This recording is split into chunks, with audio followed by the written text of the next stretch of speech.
Hello बच्चों, तो आज हम कक्षा 12 के भौतिक विज्ञान विषय के अध्याय वैद्युत चुंबकीय प्रेरण अर्थात इलेक्ट्रोमैग्नेटिक इंडक्शन के पार्ट 5 वीडियो को शुरू कर रहे हैं। तो आइए सबसे पहले देख लेते हैं आज हम किन किन विषयों को पढ़ेंगे। तो सबसे पहले आज हम गतिक विद्युत वाहक बल के बारे में पढ़ेंगे और उसी के आधार पर हम उदाहरण 6.6 और उदाहरण 6.7 को हल करेंगे। तो सबसे पहले गतिक विद्युत वाहक बल, जिसे हम मोशनल इलेक्ट्रोमैग्नेटिक फोर्स भी कहते हैं।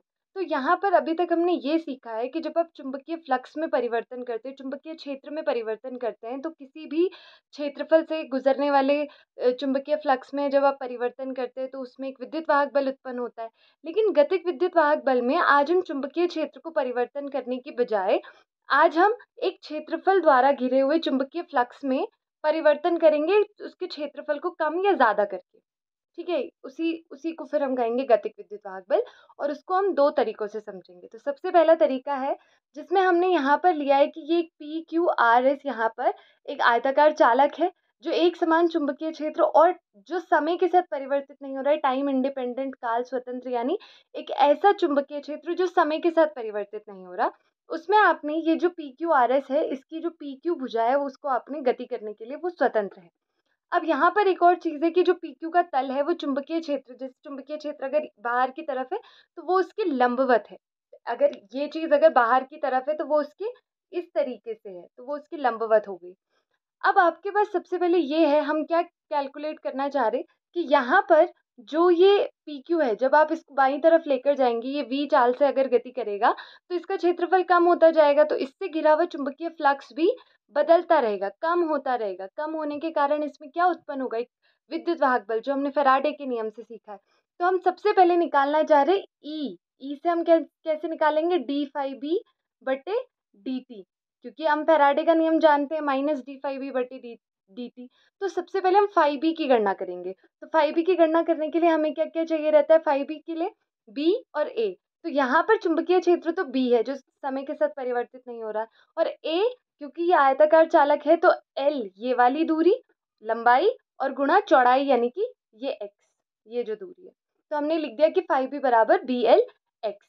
अब हम यहाँ पर ये देखते हैं कि x क्योंकि समय के साथ बदल रहा है, घट रहा है, जब आप PQ को बाईं तरफ लेकर जा रहे हैं, अगर आप इसे दाईं तरफ लेकर जा रहे हैं तो क्षेत्रफल बढ़ेगा, तो क्या होगा, चुंबकीय फ्लक्स बढ़ेगा। लेकिन यहाँ पर आप बाईं तरफ लेकर जा रहे हैं, x समय के साथ कम हो रहा है, तो इसके कारण यहाँ पर फाइव बी चेंज हो रहा है। फाइव बी यानी चुंबकीय फ्लक्स, तो आपके पास एक प्रेरित विद्युत वाहक बल होगा। अब आप उसे कैसे निकालेंगे, यहाँ पर देखिए आपने फाइव बी की ये जो वैल्यू यहाँ पे निकाली थी वो यहाँ पे रख दी। अब देखिए ये डी बाई डी टी ये दिखा रहा है जो समय के साथ परिवर्तित हो रहा होगा। अब समय के साथ परिवर्तित हमने बी को माना था कि ये तो काल स्वतंत्र है, इंडिपेंडेंट है, टाइम इंडिपेंडेंट है, तो ये बी आप बाहर ले लेंगे। अब देखिए जब ये चालक इधर जाएगा तो ये एल दूरी नहीं बदल रही है, एक्स बदल रहा है, तो आप एल को भी बाहर ले लेंगे, केवल एक्स को अंदर रखेंगे।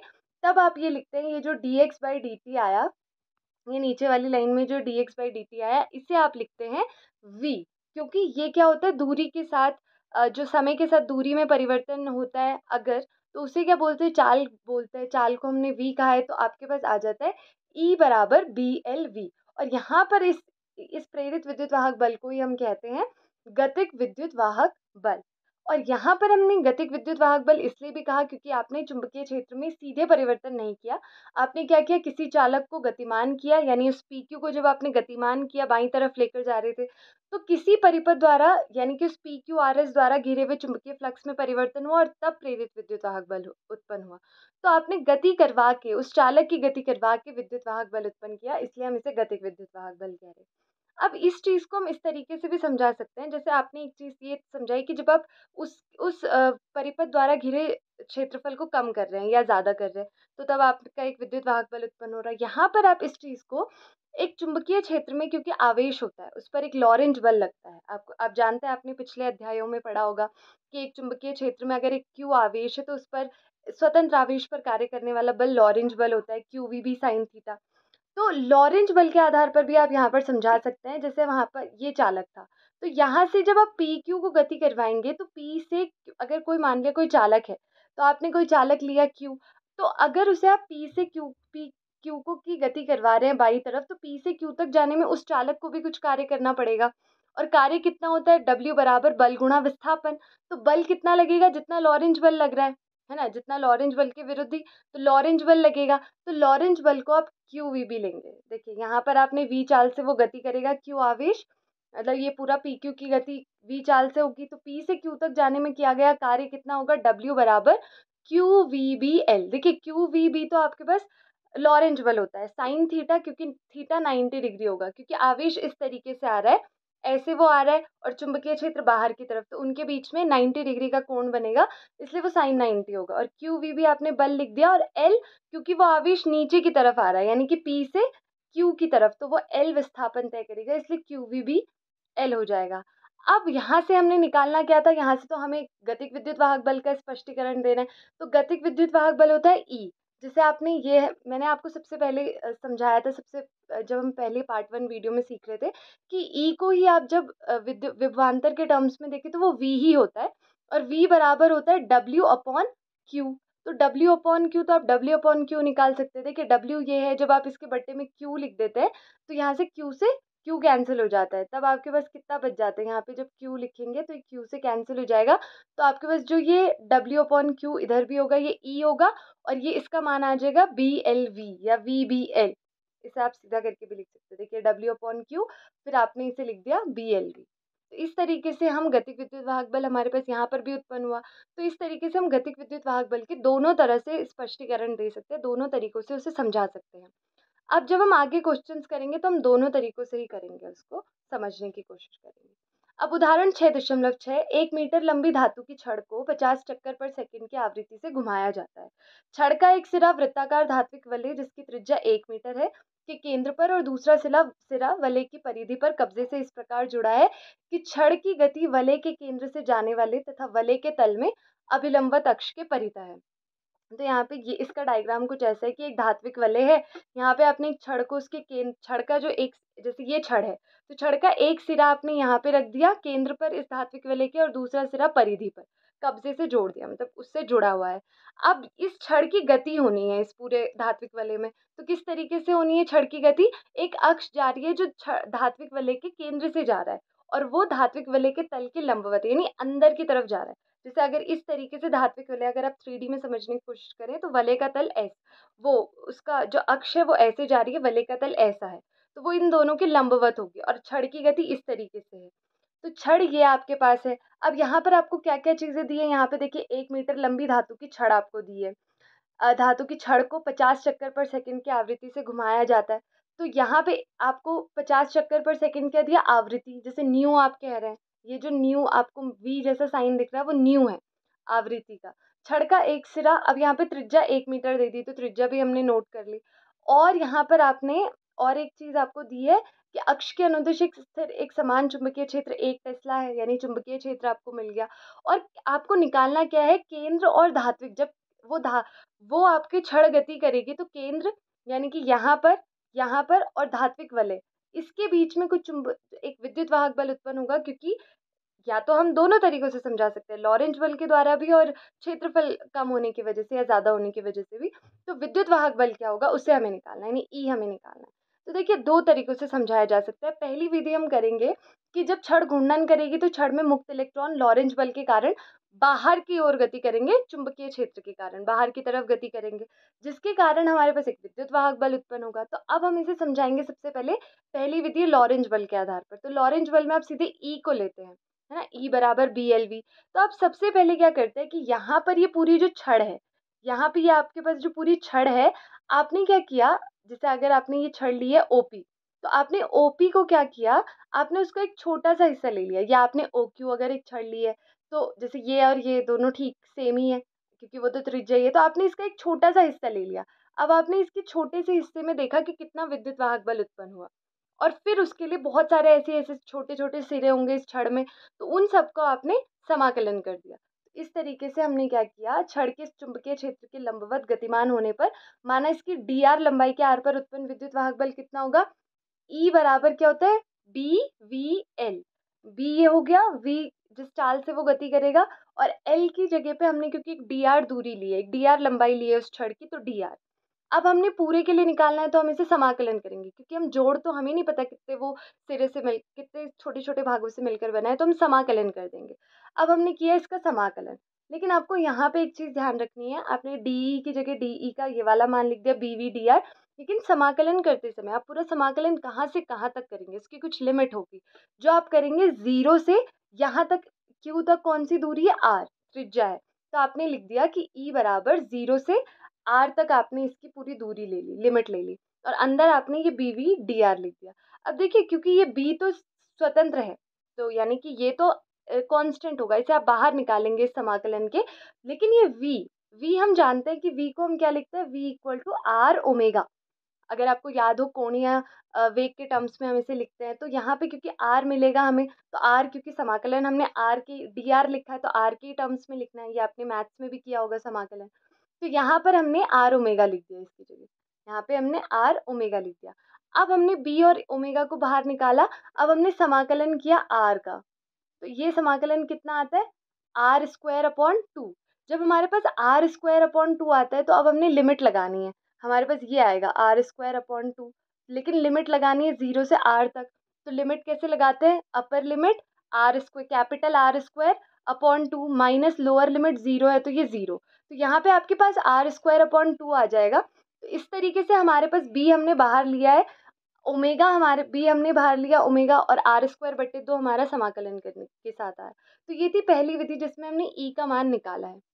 दूसरी विधि, अच्छा एक चीज़ और है, इसमें हमने मान भी रखने हैं। मान ऐसे रखने हैं कि हमारे पास जो जो चीज़ें दी थी, बी का मान ये 1/2 को हमने, ये 1/2 को हमने ऐसे लिख दिया, बी का मान हमने लगा दिया यहाँ पे। अब हमने ओमेगा, क्योंकि हमें आवृत्ति दी है, ओमेगा कोणीय आवृत्ति होती है।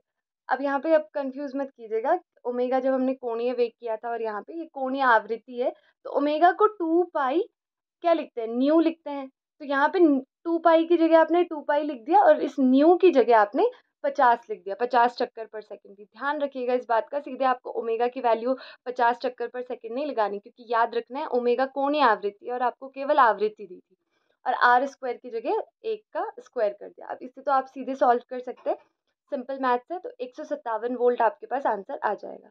अब दूसरी विधि हमारे पास ये है कि हमने विद्युत वाहक बल की गणना की एक छोटे से क्षेत्रफल को मान के, जो हमने सबसे पहले सीखा था जब हम गतिक विद्युत वाहक बल के बारे में पढ़ रहे थे। तो इसमें हमने सबसे पहले क्या किया, इसमें हमने यहाँ पर OPQ, जैसे यहाँ पे किसी समय एक छड़ इस स्थिति में थी कि यहाँ से वो इसकी पहली अवस्था थी, यहाँ से उसने थीटा एंगल बनाया इस अवस्था में, तो यहाँ पर उसके द्वारा घिरा हुआ क्षेत्रफल मतलब घिरे हुए क्षेत्रफल के द्वारा विद्युत, ये क्योंकि वो यहाँ से जब यहाँ जा रही है तो विद्युत वाहक बल चेंज हो रहा है उस क्षेत्रफल द्वारा घिरा हुआ।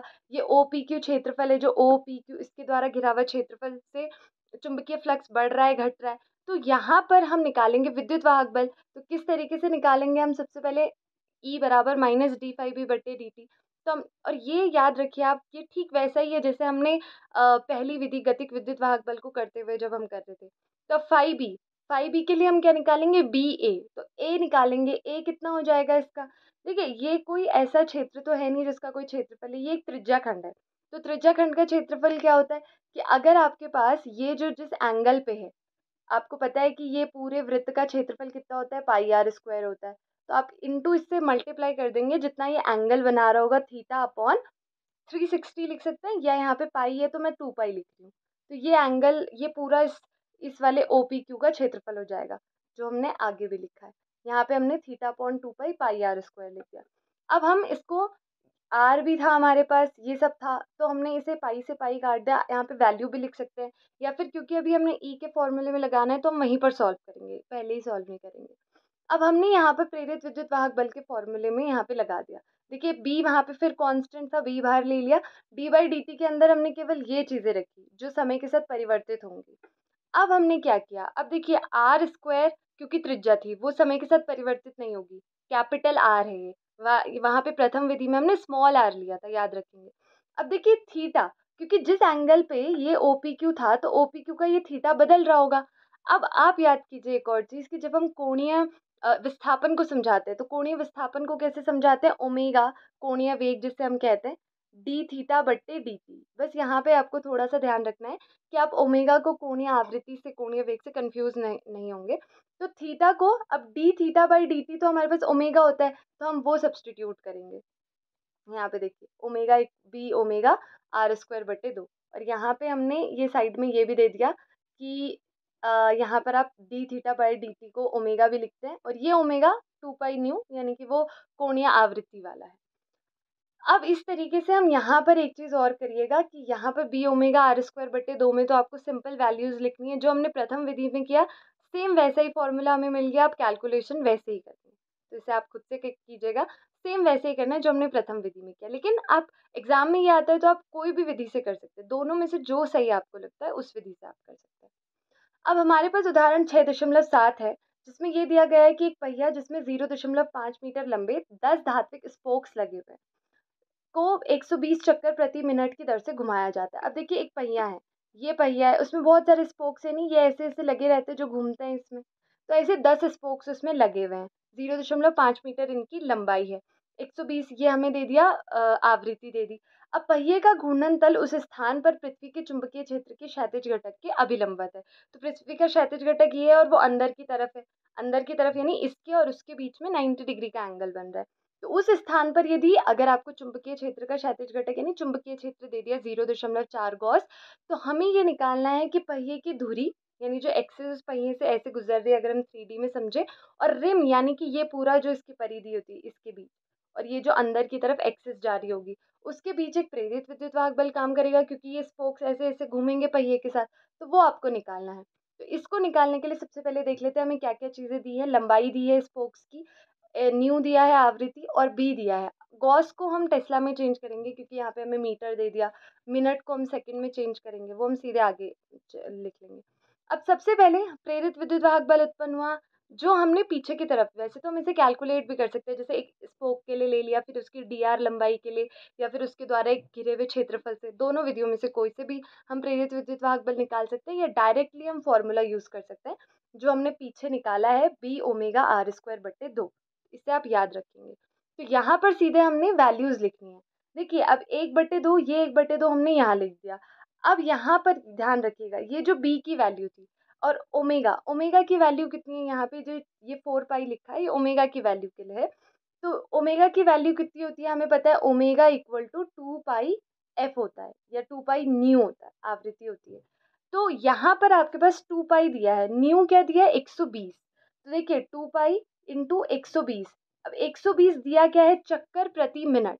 देखिए ये चक्कर प्रति मिनट, मिनट को आप सेकंड में कन्वर्ट करेंगे, तो जब आप चक्कर प्रति मिनट लिखते हैं तो मिनट नीचे आता है और चक्कर ऊपर आता है। तो मिनट यानी कि नीचे आप 60 से, क्योंकि मिनट को सेकंड में बदलने के लिए आप 60 से गुणा करेंगे, लेकिन मिनट नीचे होता है तो मिनट को यहीं 60 से गुणा करेंगे, तो यानी कि इस 120 को भाग देंगे। तो इसको जब आप सॉल्व करेंगे तो आपके पास 4 पाई आ जाएगा, इस पूरे सॉल्व करके, तो इसलिए यहाँ पे 4 पाई लिखा।